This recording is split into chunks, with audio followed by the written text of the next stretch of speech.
Pega um Bíblia aí, pega um legalista de hoje, um religioso, e dá para ele Yohanan 13. Diz, abre tua Bíblia aí. A vossa Bíblia, como dizia Jesus. A vossa Bíblia. Pega a tua Bíblia aí. Abre em João 13 e explica para mim esse contexto. Vai lá, pergunta para os Bíblias que te afrontam. Explica para mim aí. Explica para mim, João 13. Eu estou sedento para aprender. Deixa eu sentar aqui. Explica aí. É assim que eu faço com os Bíblias, aprendo. Explica para mim. Você sabe que teve uma reunião do Ex em Santa Catarina, quem estava lá lembra? Que entrou uma senhora muito simpática, muito querida, mas ainda a Bíblia. E ela me enfrentou. Você não acredita na Bíblia? Mas isso é heresia. Tu tá atacando a Bíblia, tá atacando a palavra de Deus. Depois que ela me insultou muitas vezes, eu disse, vamos fazer o seguinte. A senhora tem Bíblia? Não, eu não trouxe. Tá bom. Já que a senhora não tem, eu vou lhe emprestar uma Bíblia. Porque eu sou tão contra a Bíblia que inclusive eu tenho uma aqui. Mas a senhora não tem, não é?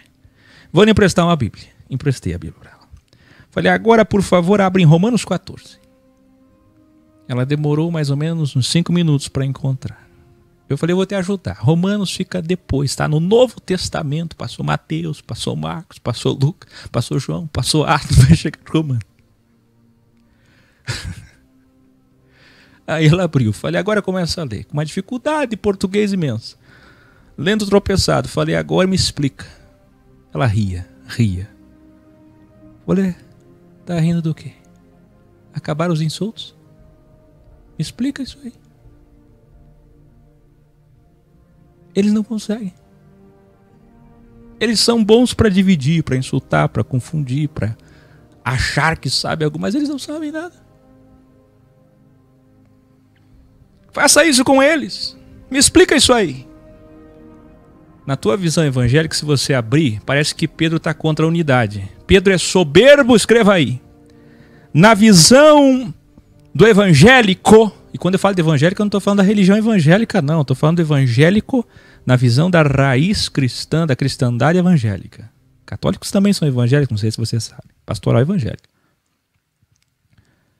Então, escreva assim, Pedro era divisor e soberbo na visão evangélica de João 13.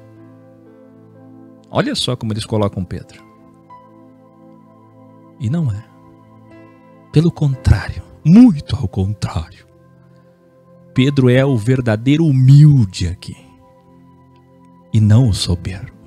Se você abrir a enciclopédia bíblica, a opinião de teólogos vão dizer, Jesus estava dando uma lição em Pedro porque Pedro estava arrogante.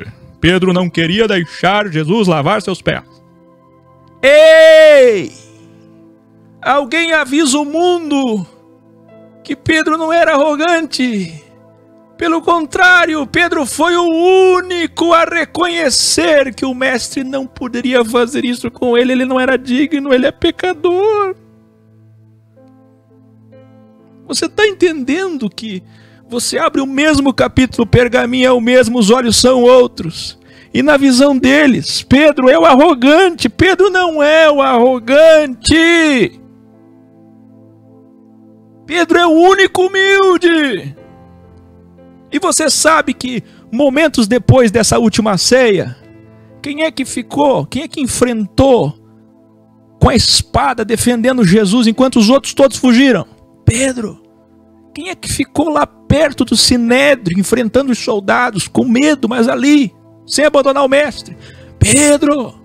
Para quem que Jesus apareceu dos 12, que agora eram 11? Pedro. Grande Pedro. A história está toda errada. A visão cristã e evangélica sobre Pedro é absolutamente adulterada. O único humilde aqui é Pedro. E eu vou revelar por quê. Está preparado?